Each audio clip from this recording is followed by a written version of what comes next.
गुरुवार को बिहार लोकसेवा आयोग ने 32वीं बिहार न्यायिक सेवा के अंतिम परिणाम की घोषणा कर दी। कुल 153 उम्मीदवार इसमें सफल हुए हैं और इन 153 उम्मीदवारों में चाणक्य नेशनल लॉ यूनिवर्सिटी के बच्चों ने, यहाँ के छात्रों ने शानदार तरीके से अपना परचम लहराया है। इस वक्त हमारे साथ चाणक्य नेशनल लॉ यूनिवर्सिटी के VC professor doctor Faizan Mustafa हमारे साथ हैं। सीधे उनसे जुड़ते हैं। सर, रिजल्ट परसों आए थे। जो बच्चे सफल हुए हैं सर, क्या ओवरऑल परफॉर्मेंस रहा है? अभी तक जो हमारे पास सूचना है वो 60 से ज्यादा बच्चे हैं, लेकिन मेरा अंदाजा है कि शायद ये नंबर 70 या 75 तक जाएगा, जिसका मतलब ये होगा कि तकरीबन 50% बच्चे जो सेलेक्ट हुए होंगे वो चाणक्य नेशनल लॉ यूनिवर्सिटी के होंगे। मुख्यमंत्री से जब मैं मिला था तो जाहिर है कि चाणक्य नेशनल लॉ यूनिवर्सिटी उनका बड़ा ख़ास प्रोजेक्ट था और उन्होंने मुझसे कहा था कि जब तक चाणक्य नेशनल लॉ यूनिवर्सिटी नहीं बनी थी तब तक बिहार में जुडिशल सर्विसेज में बिहार के लोग अल्पमत में थे और वो हमारे विश्वविद्यालय का योगदान है कि आज बिहार में डिस्ट्रिक्ट जुडिशरी में बिहार के लोगों का बहुमत है। मैं समझता हूं कि किसी भी नेशनल लॉ यूनिवर्सिटी का दो ही काम है खास तौर से, कि वो न्यायपालिका को मजबूती दें और ऐसे वकील प्रोड्यूस करें जो देश में लिटिगेशन लॉयर बने। इन दोनों पैमानों पर और यार्डस्टिक्स पर Chanakya national law university Bharat की सभी नेशनल लॉ यूनिवर्सिटी से बेहतर काम कर रही है। जुडिशल सर्विसेज में जितने बच्चे चाणक्य नेशनल लॉ यूनिवर्सिटी से सेलेक्ट होते रहे हैं और इस बार भी हुए हैं, इतने किसी राष्ट्रीय विधि विश्वविद्यालय से नहीं हुए हैं। और जाहिर है कि बहुत से बच्चे जो हैं वो प्रैक्टिस कर रहे हैं और लिटिगेशन लॉयर्स भी हैं। पटना में जरा कॉरपोरेट लॉयरिंग की उतनी रिवायत नहीं है, गो के मेरे आने के बाद बच्चों ने कहा कि सर थोड़ा हम लोगों का कॉरपोरेट प्लेसमेंट में भी इम्प्रूवमेंट होना चाहिए, जो इम्प्रूवमेंट हो भी गया है। लेकिन हम अपनी जो प्राइमरी ड्यूटी जो एक्ट ने हमारे ऊपर लागू की है वो ये है कि हम ऐसी लीगल एजुकेशन दें जिससे देश को अच्छे जजेस मिलें, अच्छे वकील मिलें, और उस ड्यूटी में चाणक्य नेशनल लॉ यूनिवर्सिटी बहुत सफल है। सर, एक सवाल ये है कि देश के अलग अलग राज्यों की राजधानी में भी नेशनल यूनिवर्सिटी की स्थापना की गई है। बिहार में जो पारंपरिक जो संस्थान है वहाँ पे तो पढ़ाई हो रही थी। चाणक्य नेशनल लॉ यूनिवर्सिटी को आप किस रूप में देखते हैं, जो आपको ही यहाँ पे ज्वाइन किए हुए एक समय हो गया है, किस रूप में देखते हैं अन्य यूनिवर्सिटी के मुकाबले? पहले तो ये समझ लें कि पूरे विश्व में विधि विश्वविद्यालय कहीं नहीं होते। ये भारत की देन है पूरे विश्व को कि हमने विधि विश्वविद्यालय बनाया, सबसे पहले बेंगलोर में और उसके बाद फिर हैदराबाद में और फिर आज तकरीबन 25 विधि विश्वविद्यालय हैं।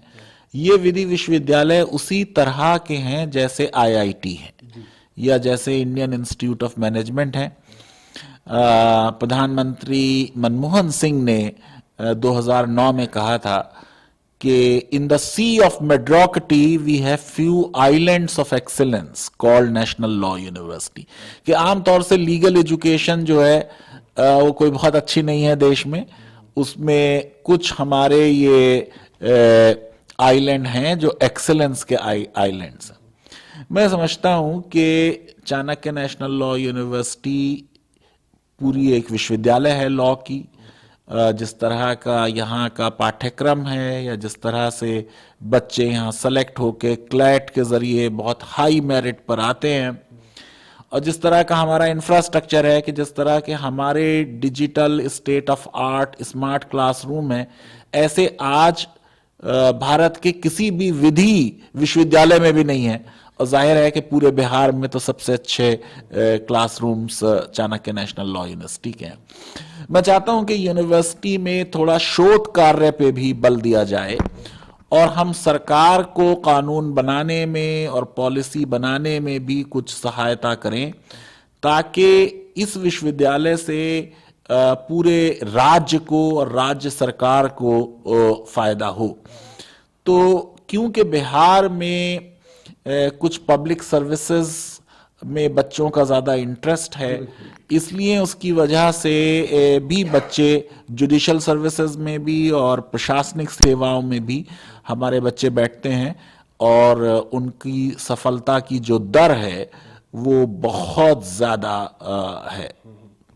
सर, हमारे दर्शक ये जानना चाहते हैं कि जो अभ्यर्थी परसों सफल हुए हैं, ये किस पद पे जाएंगे और ये किस तरीके से अपनी सर्विस देंगे? क्या इनका इनिशियल पद क्या होगा, काम क्या होगा? ये सिविल जज बनेंगे, उसके बाद ये जो है बनेंगे आपके चीफ जुडिशल मजिस्ट्रेट बनेंगे, एडिशनल डिस्ट्रिक्ट जज बनेंगे, डिस्ट्रिक्ट जज बनेंगे। इनमें से जो कम उम्र हैं वो हाई कोर्ट के जजेस बनेंगे। तो रियल जो लॉ का काम होता है वो सुप्रीम कोर्ट और हाई कोर्ट में नहीं होता, वो निचली अदालतों में ही होता है।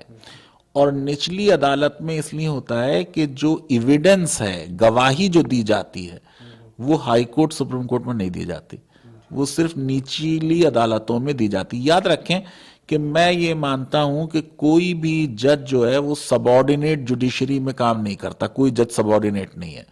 चाहे जज निचली अदालत का हो या उच्च न्यायालय या उच्चतम न्यायालय का हो, सारे जज बराबर होते हैं। उनका जो ज्यूरिसडिक्शन है वो अलग अलग होता है। तो अपने ज्यूरिसडिक्शन में एक जज सुप्रीम कोर्ट के, हाई कोर्ट के जज के ही बराबर उसका डिस्क्रिशन है, उसको काम करना है, उसे न्याय करना है। और न्याय व्यवस्था अगर अच्छी हो जाए देश की, तो तकरीबन 1% और हमारी जीडीपी जो है वो बढ़ जाएगी। तो बड़ी मुझे प्रसन्नता है, इन बच्चों ने बड़ी मेहनत की है, इनके माता पिता को भी मुबारकबाद। और मैं समझता हूं कि जो उनकी ट्रेनिंग हमने यहाँ पर की है 5 साल, उस ट्रेनिंग के नतीजे में वो रूल ऑफ लॉ को अपहोल्ड करेंगे, लोगों के अधिकारों की रक्षा करेंगे और बिना द्वेष और बिना पक्षपात के न्याय करेंगे और न्याय जल्दी करेंगे। सर, न्याय जल्दी करने से क्या मुझे सवाल याद आ रहा है कि देश में करोड़ों की संख्या में केस पेंडिंग है, और जितनी पेंडेंसी है उसके मुताबिक माननीय जो जज हैं उनकी संख्या कम है। हम ये जानना चाहते हैं कि जो संख्या कम है उसको भरने में आपकी यूनिवर्सिटी किस तरीके से योगदान दे पाएगी, या फिर जो अन्य जो 24 यूनिवर्सिटी है उनका योगदान किस तरीके से हो पाएगा? देखिए, संख्या भरने में तो विश्वविद्यालय का योगदान नहीं हो सकता, इसलिए क्योंकि उसका तो पब्लिक सर्विस कमीशन और हाई कोर्ट को जब वो इम्तिहान करेंगे तभी बच्चे बैठेंगे, तभी वो सेलेक्ट होंगे।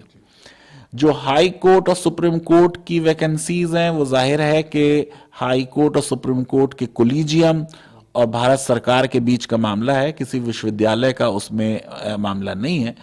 लेकिन ये बात सही है कि 5 करोड़ से ज़्यादा केसेस देश में पेंडिंग है और 5,000 के करीब पद रिक्त हैं जजेस के। तो अगर 25,000 में से 5,000 पद रिक्त हैं तो ये अच्छी बात नहीं है, बल्कि सजेशन ये आते रहे हैं कि जितने जजेस हमारे पास इस समय हैं तकरीबन 5 गुना और उसके जजेस देश को चाहिए। देश में जो जज और जनसंख्या रेशियो है वो विदेशों के मुकाबले में बहुत खराब है। तो देश में जजेस से अगर हम चाहते हैं कि क्वालिटी जस्टिस मिले तो उनके सामने बहुत केसेस नहीं होने चाहिए। हमारे जजेस बहुत ओवरवर्क्ड हैं, बहुत ज़्यादा केस हर जज के सामने लगते हैं और वो जाहिर है कि उतने केस उस दिन सुन नहीं पाता है, वो पेंडिंग हो जाते हैं और फिर ये एक विशियस सर्किल बन जाता है कि सालों सालों न्याय नहीं होता। जैसे कहते हैं कि justice delayed is justice denied, तो बहुत ज़्यादा देर में न्याय होगा तो न्याय नहीं होगा। इसी तरह बहुत जल्दी भी न्याय नहीं होना चाहिए, क्योंकि अगर बहुत जल्दी न्याय हुआ तो उसे कहते हैं justice hurried is justice buried. हमसे बात करने के लिए शुक्रिया। तो ये हमारे साथ चाणक्य नेशनल लॉ यूनिवर्सिटी के vice chancellor professor doctor Faizan Mustafa थे। जो रिजल्ट आया है बिहार लोक सेवा आयोग के द्वारा जो घोषित किया गया है, उसमें यहाँ के विश्वविद्यालय के छात्रों ने बेहतरीन प्रदर्शन किया है। एक महत्वपूर्ण बात जो हमें जानकारी मिली है कि देश में अभी भी जो जजों की संख्या है, जो माननीय न्यायाधीश की संख्या है, वो 5000 के आसपास और होनी चाहिए। और कुल मिला के कहा जा सकता है कि जिस तरह से लगातार केस की पेंडेंसी बढ़ती जा रही है, उसके अकॉर्डिंग जो है, जो न्यायपालिका में खाली पड़े पद हैं, उनको भरने की भी जरूरत है। कैमरा पर्सन प्रदीप के साथ प्रीतम कुमार, कशिश न्यूज, पटना।